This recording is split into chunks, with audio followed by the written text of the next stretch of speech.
Education जो है वो बहुत इम्पॉर्टेंट है। हमारी गवर्नमेंट इस पे बहुत काम कर रही है। जब तक हम एजुकेट नहीं होंगे, हम अवेयर नहीं होंगे, और जब तक अवेयरनेस नहीं होगी तब तक एम्पावरमेंट नहीं आ सकती। आप देख रहे हैं यंग बाइट्स, मैं हूँ आपके साथ पूजा ठाकुर। आज के हमारे वुमेन एम्पावरमेंट के प्रोग्राम में मैं आपकी मुलाकात करवाने जा रही हूँ जम्मू यूनिवर्सिटी से associate professor department of sociology Hima Gandotra ji. सबसे पहले मैम आपका बहुत बहुत स्वागत है यंग बाइट्स में। Thank you ji. मैम, जिस तरह से वुमेन एम्पावरमेंट पे हम बातचीत कर रहे हैं, आप खुद एजुकेशनलिस्ट हैं, बच्चों को जो है वो शिक्षित करते हैं, तो आज के समय में हम कहाँ पर देख रहे हैं एम्पावरमेंट में, खुद की एम्पावरमेंट, चाहे वो मेल की हो चाहे फीमेल की हो? एम्पावरमेंट एक ऐसी टर्म है जिसको फुली डिफाइन करना तो बहुत डिफ़िकल्ट है। इसके डिफरेंट एट्रीब्यूट्स हैं। बिल्कुल। जहाँ तक आप देखें कि हम एक पेट्रियार्कल सोसाइटी में रहते हैं, तो जब हम एम्पावरमेंट की बात करते हैं तो हम मेल एम्पावरमेंट की इतनी बात नहीं करते हैं, बिकॉज कहीं ना कहीं मेल इम्पोर्टेंस, सन इम्पोर्टेंस अभी भी सोसाइटी में है।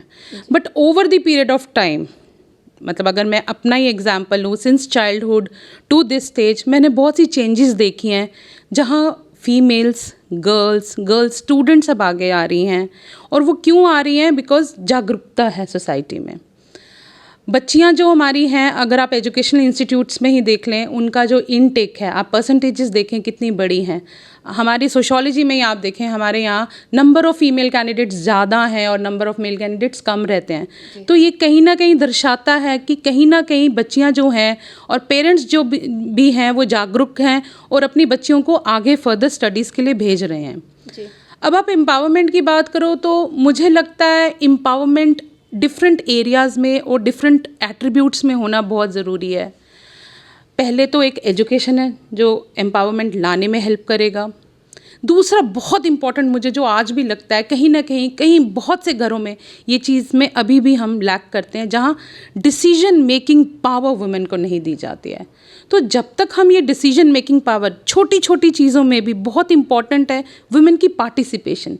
आप घर के मैटर्स में देख लीजिए, आप चाहे गवर्नमेंट पॉलिसीज़ में देख लीजिए या ऊंचे स्तरों पे देख लीजिए, जब तक आप वुमेन को पूरी तरह इन्वॉल्व नहीं करोगे, उनके डिसीजंस को एक इम्पॉर्टेंस नहीं दोगे, तब तक मुझे लगता है कहीं ना कहीं हम एम्पावरमेंट वाले लेवल पे भी लैक कर रहे हैं।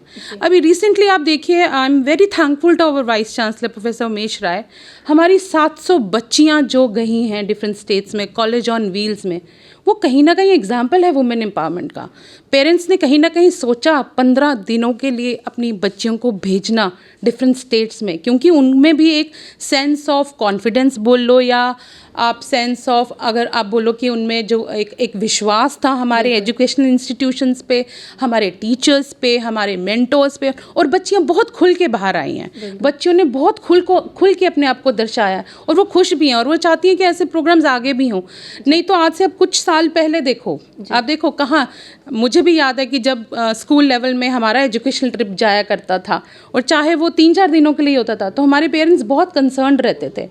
अब ये जो पेरेंट्स का कंसर्न है, ये मैं आपको बोलूँगी एट डिफरेंट क्लास लेवल भी होता है कि to which class you belong to.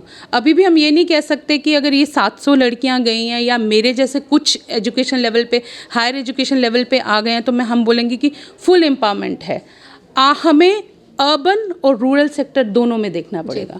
वो कहते हैं ना कि नेगेटिव और पॉजिटिव एस्पेक्ट्स जो है वो दोनों में नज़र आता है। जहाँ पर एक तरफ पेरेंट्स जो है अपने बच्चों पर ट्रस्ट कर रहे हैं और कहीं ना कहीं उनको मोटिवेट करने के लिए आगे बढ़ रहे हैं, वहीं पर कुछ ऐसे भी स्टूडेंट्स होते हैं, कुछ ऐसे भी बच्चे होते हैं जो उसका गलत फ़ायदा उठाते हैं। उस पर आपका क्या कुछ विचार है? देखिए, इसमें मुझे लगता है सबसे पहले तो सेंसिटाइजेशन बहुत इम्पॉर्टेंट है। सोशलाइजेशन और सेंसिटाइजेशन बहुत इम्पॉर्टेंट है।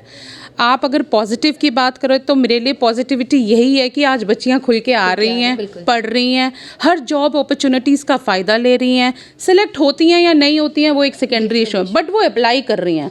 हमारे पास फीमेल एप्लीकेंट्स भी बहुत ज़्यादा, पार्टिसिपेशन बहुत ज़्यादा। हमारी यूनिवर्सिटी में जितनी एक्टिविटीज़ होती हैं, चाहे वो कल्चरल है, लिटरेरी है, एकेडमिक है, आप उसमें भी देखिए हमारी बच्चियाँ बहुत खुल के बाहर आती हैं और पार्टिसिपेट करती हैं। जहाँ तक नेगेटिव एटीट्यूड का बात है, मुझे लगता है नेगेटिव जो एटीट्यूड है ना, वो कहीं ना कहीं सोसाइटल लेवल से ही है। कंस्ट्रक्शन हो गई है जेंडर बायसनेस की, कंस्ट्रक्शन हो गई है जेंडर रोल्स की, जहाँ रूरल एरियाज़ में भी आप देखोगे कि ड्रॉप आउट रेट बहुत ज़्यादा हो गया है। वो ड्रॉप आउट रेट इसलिए है बिकॉज सेंसिटाइजेशन नहीं है। अभी भी कहीं ना कहीं जो है हमारा जो पूरा एम्पावरमेंट का दायरा कहीं ना कहीं मैरिज के साथ लिंक किया जाता है कि आपने कॉलेज कर लिया, अब नेक्स्ट क्या, कुछ नहीं तो चलो बच्ची की शादी करा दें। अच्छा, बीच में ही अच्छा रिश्ता मिल गया तो चलो बच्ची की शादी करा दें। हम वो एज बार को ना इंक्रीज ही नहीं करना चाहते हैं। बहुत से पेरेंट्स ये कंसर्न रहते हैं। बहुत सी फैमिलीज़ में मैंने देखा पेरेंट्स बोलते हैं कि नहीं, शादी की उम्र निकल जाएगी तो फिर अच्छा लड़का नहीं मिलेगा। मतलब हमारी कहीं ना कहीं जो हमारी एम्पावरमेंट के विंग्स हैं उनके ऊपर ना शादी वाला टैग लगाया जाता है सोसाइटी से।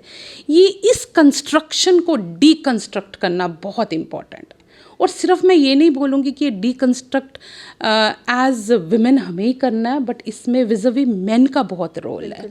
मेन चाहे वो आपके हाउस होल्ड लेवल पे है, चाहे आपके कॉलीग्स हैं, चाहे आपके फ्रेंड्स हैं, तो ये पूरा जो है ना, ये एक सिस्टम, हम सब जो हैं ये एक गाड़ी के जो 4 पहिए हैं ना, हम पहियों की तरह हैं, उसमें मेल्स भी हैं फीमेल्स भी हैं। तो ये पहिया जब तक बराबर नहीं चलेगा गाड़ी चल नहीं पाएगी। आपकी बात की जाए, जब आप अपनी स्टडीज़ जो है वो करते थे तब में और अब में आपको कितना बदलाव जो है लगता है? बदलाव काफ़ी आया, एक पॉजिटिव वे में भी आया, लेकिन एक नेगेटिव वे में भी हम उसको देख सकते हैं, क्योंकि पहले के समय में हम टीचर की जो है वो काफ़ी ज़्यादा रिस्पेक्ट करते थे, उनकी डांट से उनके सामने जाना हम डरते थे, लेकिन आज के समय में वो चीज़ें लैक कर रही हैं। आपका इस पर क्या कहना है? अपने से आप थोड़ा सा एक्सपीरियंस बताना अपना कि आपके समय में किस तरह की क्या प्रोसेस रहता था और आज के समय में क्या है? देखो, जहाँ तक मैंने आपको बोला मेरी स्कूलिंग है, या उस तरह से मैं बोलूँ मेरी जैसी लड़कियों की अपनी एज में जो स्कूलिंग रही होगी, ये स्कूलिंग भी जो है ना ये डिपेंड करती है to which class you belong to. तो मैं इसको ना जनरलाइज नहीं करूँगी। मैं अपना एग्जांपल लेके अगर चलूँगी तो मेरी स्कूलिंग जो हुई है वो प्रेजेंटेशन कॉन्वेंट स्कूल गांधीनगर से रही है। और जहाँ तक मुझे लगता है हम 2 सिस्टर्स और एक ब्रदर हैं, और मैं ये भी नहीं बोलूँगी कि कभी वो जेंडर डिस्क्रिमिनेशन वाला फ़र्क नहीं दिखा। फ़र्क दिखा, लेकिन पेरेंट्स ने वो फ़र्क जो है ना वो कभी विजिबल होने नहीं दिया। तो आज जब मैं चीज़ों को अपना पुराना देखती हूँ थ्रू जेंडर लेंस, तो मैं भी ये देखती हूँ कि अच्छा मेरे मम्मी पापा भी ये करते थे, अच्छा वो भी ऐसे सोचते थे। मैं आपको छोटा सा एक एग्जांपल दूंगी। My parents were blessed with this son and we sisters were told to distribute toffees in the schools. तो वो कहीं ना कहीं दर्शाता था कि वो खुशी इतनी है। और आज भी अगर आप देखो, अगर हम बोलें कि वो इक्वालिटी आ गया, खुशी है, मिठाइयाँ बांटी जाती हैं, लड़की के जन्म पे भी बांटी जाती हैं और लड़के के जन्म पे भी बांटी जाती है, पर as a student of sociology उसका एक अगर आप एनालिसिस करो, वो मिठाइयाँ अलग अलग होती हैं। काजू कतली बेटे के पैदा होने पे और लड्डू बेटी के पैदा होने पे। हम बोलते तो हैं कि हम खुश हैं, हम मिठाइयाँ, लेकिन अब वो मिठाइयों का फ़र्क देखो। हम ये भी बोलते हैं कि हम बधाई कलेक्शन के लिए आते हैं, कि हम बधाइयाँ देते हैं बेटी के पैदा होने पे भी, बेटे के पैदा होने पे, लेकिन अमाउंट आप देखो, वो अमाउंट आज भी डिफ़र करता है कि बेटे के पैदा होने पे कितना अमाउंट है और बेटियों के पैदा होने पे कितना अमाउंट है। तो ये जो छोटी छोटी चीज़ें ना, ये अभी भी कहीं ना कहीं हमारे समाज क्या कहेंगे, किस तरह से हम बदलाव जो है ला सकते हैं? हमारे मीडियम से जितने व्यूअर्स आपको देख रहे हैं प्रोग्राम के अंत में, क्या एक मैसेज जो है आपकी तरफ से रहने वाला है, क्योंकि सोशलॉजी डिपार्टमेंट से आप जुड़े हुए हैं, सोसाइटी में किस तरह का जो एक रोल रहता है, सोसाइटी का क्या रहता है, उसके लिए क्या एक मैसेज जो है आपकी तरफ से? मैसेज यही है कि एजुकेशन जो है वो बहुत इम्पॉर्टेंट है। हमारी गवर्नमेंट इस पे बहुत काम कर रही है, और मुझे भी लगता है कहीं ना कहीं इस सेंसिटाइजेशन की बहुत ज़रूरत है, क्योंकि जब तक हम एजुकेट नहीं होंगे, हम अवेयर नहीं होंगे, और जब तक अवेयरनेस नहीं होगी तब तक एम्पावरमेंट नहीं आ सकती है। बहुत बहुत धन्यवाद हमारे साथ जुड़ने के लिए। तो हमारे साथ हेमा गंडोत्रा जी जुड़े थे, जिन्होंने साफ तौर से काफ़ी अच्छा एक्सपीरियंस अपना शेयर किया और बताया कि सोसाइटी में क्या कुछ बदलावों की ज़रूरत है और क्या कुछ बदलाव जो है आ चुके हैं, क्योंकि एजुकेशन एक इंपॉर्टेंट रोल प्ले करता है। ये भी अपने तमाम स्टूडेंट्स को एजुकेट करती हैं और बताती हैं कि सोसाइटी में हमारे लिए क्या एक रोल जो है वो पॉजिटिव वे में होना चाहिए। उम्मीदें करते हैं कहीं ना कहीं इनके मैसेज से आपको भी सीख ज़रूर मिली होगी। अगली अपडेट लेकर फिर मैं हाजिर होंगी, तब तक के लिए आप देखते रहें यंग बाइट्स। जर्नलिस्ट अमन शर्मा के साथ मैं पूजा ठाकुर, यंग बाइट्स जम्मू।